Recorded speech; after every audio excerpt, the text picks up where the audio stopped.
फिर से एक खूबसूरत दिन आ गया जिसे हम वैलेंटाइन कहते हैं, जहां हम अपने रिलेशनशिप को त्योहार की तरह मनाते हैं। बहुत लोग इसे क्रिटिसाइज़ भी करते हैं, लेकिन मैं इसे पर्सनली अच्छा मानता हूं, क्योंकि कोई तो ऐसा दिन है जिसमें हम एक ऐसे रिश्ते को खूबसूरती से मनाते हैं, खूबसूरती से निभाने के वादे करते हैं जो खुद परमात्मा ने बनाए। माँ बाप, बहन भाई, ये सब ब्लड रिलेशंस हैं जो हमें हमारे ना चाहने से भी हमारे साथ होते हैं। हम चाहें या ना चाहें वो हमारे साथ बाई बर्थ होते हैं। लेकिन ये एक रिश्ता है जो एक कपल जिसे हम बोलते हैं, एक दो लोगों के बीच का एक रिश्ता होता है। ये हम खुद चुनते हैं, और अगर शादी हो गई तो हम ये मानते हैं कि परमात्मा ने इसे चुना है। तो आज हम कुछ डिस्कस करेंगे कि ये रिश्ता और कैसे बेहतर हो। और जैसा कि हर कपल में हर पर्सन ये चाहता है, हर रिश्ते में हर एक कपल ये चाहता है कि वो एक दूसरे की बात माने, या हमारा पार्टनर हमारी बात को सुने, समझे, स्वीकार करे। तो उसके लिए कुछ बेसिक चीज़ों को समझना ज़रूरी है कि कब आपका पार्टनर आपको सुनेगा, आपको समझेगा, आपको मानेगा। तो चलिए शुरू करते हैं। नमस्ते है जी, मैं हूं मयंक धैर्यवान, आपका अपना हैप्पी वाला हीलर। दोस्तों, हम यहाँ हील करना सीखते हैं अपनी लाइफ के छोटे छोटे प्रॉब्लम्स को, जिन्हें सीख कर आप अपनी पर्सनल और सोशल लाइफ में ग्रो करते हैं, वो भी हैप्पी वाले अंदाज में। दोस्तों, रिश्ते कितने भी अच्छे हों, अगर उसमें पार्टनर एक दूसरे को ना समझें, एक दूसरे की बात ना सुने, ना माने, तो वो रिश्ते कहीं ना कहीं टॉक्सिक होने लगते हैं, कहीं ना कहीं उसमें से बदबू आने लगती है। तो आज मैं कुछ ऐसी बातें बताऊंगा जिन्हें आपको समझना चाहिए कि आपका पार्टनर आपकी बात कब मानेगा। नंबर 1, कि आपको कभी भी नीडी नहीं बनना है अपने पार्टनर को लेकर के कि मैं तुम्हारे बिना जी नहीं सकता, मैं तुम्हारे बिना रह नहीं सकता, मैं तुम्हारे बिना कुछ कर नहीं सकता। अगर आप अपनी नीडीनेस दिखाओगे तो कोई भी पर्सन, स्पेशली फीमेल्स, एक नीडी मैन को कभी पसंद नहीं करती। तो आप बहुत ज़्यादा नीडीनेस शो नहीं करना है आपको कभी भी। नीडी शो क्या, आपको नीडी होना ही नहीं है। आप अपनी लाइफ में स्वस्थ रहें, मस्त रहें, आराम से रहें, अपनी लाइफ को अच्छे से एंजॉय करें, अपनी लाइफ में कुछ अच्छा क्रिएटिव करें, कुछ अपनी लाइफ को बेहतर बनाने का प्रयास करें। आप अपनी लाइफ में जब व्यस्त होते हो ना, जब अपनी लाइफ में कुछ बड़ा कर रहे होते हो, पार्टनर के रूप में आपका पार्टनर आपके साथ है, लेकिन उसके अलावा भी आपकी लाइफ बहुत बड़ी है, जिसमें पार्टनर के एक लाइफ सोलमेट की जगह पर वो हैं और बाकी सारी जगहों पे आप व्यस्त हो। ऐसे में आपका पार्टनर आपकी बहुत रिस्पेक्ट करता है, और तब वो आपकी वैल्यूज़ को समझता है, आपकी बात को भी मानता है जो आप रखते हैं। दूसरा, अपने लुक्स पर हमेशा ध्यान दीजिए। लुक्स मैटर करता है भाई।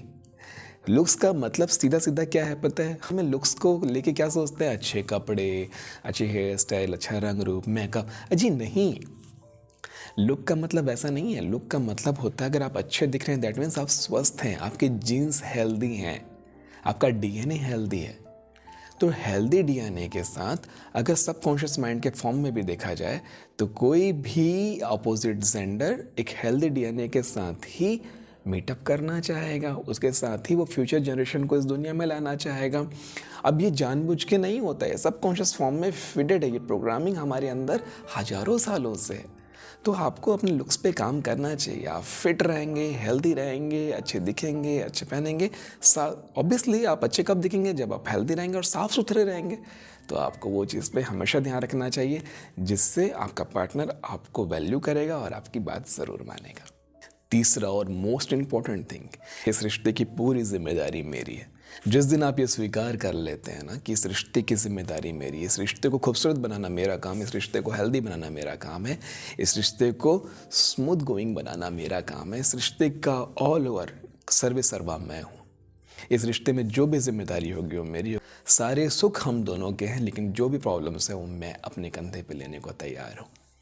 ये मेंटालिटी स्पेशली मेल्स को ध्यान रखना भाई, स्पेशली मेल्स को बहुत ताकतवर बना देती है। ये मेंटालिटी उसे ताकतवर बना देती है, बहुत शक्तिशाली बना देती है, जिससे उसकी फीमेल पार्टनर उस पर भरोसा कर पाती है कि ये लाइफ लॉन्ग मेरे और मेरे आने वाली संतानों को सुरक्षित रखेगा, भरण पोषण कर पाएगा। चौथा, इसे आखिरी पे रखा गया है क्योंकि ये इंपॉर्टेंट होने के साथ साथ याद रखने वाली बहुत ज़रूरी बात है कि हमेशा माफ़ी मांगने के लिए तैयार रहें।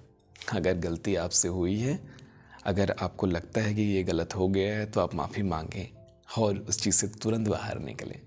और अपने पार्टनर को भी माफ़ करने की हमेशा हिम्मत रहनी चाहिए, चाहे वो कोई भी गलती किया हो।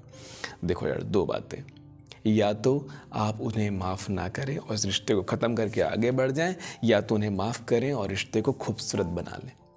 इन दोनों के बीच का कुछ नहीं होना चाहिए। इन दोनों के बीच में ये वाला जो होता है सबसे गंदा होता है, सबसे बुरा होता है, क्योंकि आप उन्हें माफ़ भी नहीं करते और रिश्ते को ख़त्म भी नहीं करते। वो रिश्ता जहरीला हो जाता है, वो रिश्ता गटर बन जाता है, वो सड़ जाता है। और ऐसे ही रिश्तों में ना जाने कितने ही कपल सालों से बिता रहे हैं, सालों से ज़िंदगी बिता रहे, क्योंकि वो दूसरे को छोड़ नहीं सकते, छोड़ना नहीं चाहते। तो माफ़ी मांगना और माफ़ कर देना ये एक ऐसी कला है जिससे आपका पार्टनर आपसे बहुत ज़्यादा इम्प्रेस होता है, बहुत ज़्यादा आपके साथ रहना चाहता है, बहुत ज़्यादा आपके करीब रहना चाहता है, आपके ऑरा में ही रहना चाहता है। और वैसे कंडीशन में आपका पार्टनर हमेशा आपकी बात मानता है। 5वां, सेट योर बाउंड्रीज। अपनी बाउंड्रीज को हमेशा ध्यान में रखें। आपकी बाउंड्री क्या है? अगर आप एक ऐसा बाउंड्री तैयार करके रखें जिसमें आप अपने पार्टनर के उस बाउंड्री को क्रॉस नहीं करते, तो आपके लिए भी वो चीज़ें उनको माननी होगी कि वो भी ये बाउंड्री क्रॉस नहीं कर सकते।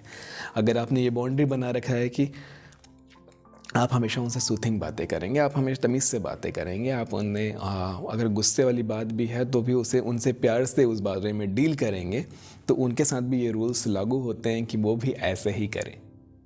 वो इस तरह से आपके रूल्स ब्रेक नहीं कर सकते, आपकी वैल्यूज़ को तोड़ नहीं सकते, और अपने किसी भी रीज़न को आपके सामने यूँ ही नहीं रख सकते कि मैंने इसको इसलिए किया। तो उस टाइम पे आपको स्पेस क्रिएट कर देना चाहिए। मैं ब्रेकअप की बात नहीं कर रहा हूँ, कभी भी ब्रेकअप सॉल्यूशन नहीं होता है जी। ब्रेकअप, रिश्ता तोड़ देना कभी भी सॉल्यूशन नहीं होता। एक स्पेस क्रिएट करें, उनके अपने बीच में स्पेस रखें, और स्पेस में अगर उनको बात समझ में आ जाती है आपके पार्टनर को तो ठीक है, अदरवाइज़ आपको इतना आप में होना चाहिए कि वो वहीं से वो आगे बढ़ सकता है, अब उनको जाने दिया जाए। अगर आप उन्हें जाने नहीं देते हैं तो आप पहले वाले कैटेगरी में आ जाएंगे, नीडी पर्सन, नीडी मैन के कैटेगरी में आ जाएंगे, जिससे फिर तो सारी बातें ख़त्म हो जाएंगी। तो स्पेस मेंटेन करना ज़रूरी है अगर आपकी वो वैल्यू को नहीं समझ रहा है, अगर आपके वो लिमिट्स को क्रॉस कर रहा है। तो ये कुछ बेसिक चीज़ें हैं जिन्हें अगर आप अप्लाई करते हैं अपनी लाइफ में, तो आपका पार्टनर आपकी बातों को सुनेगा भी, मानेगा भी, और रिलेशनशिप बहुत खूबसूरत हो जाएगा। हालांकि ये टॉपिक पार्टनर को अपनी बात मनवाने के लिए बताया था मैंने, लेकिन ये रिश्ते को खूबसूरत बनाने के लिए ज़्यादा काम आएगा, ये चीज़ हमेशा याद रखना। तो आशा करता हूँ बहुत अच्छे से ये रिलेशनशिप टिप्स आपको समझ में आई होगी। इस वैलेंटाइन डे को खूबसूरत बना दीजिए, खूबसूरत रिलेशनशिप की शुरुआत कीजिए। नमस्ते जी।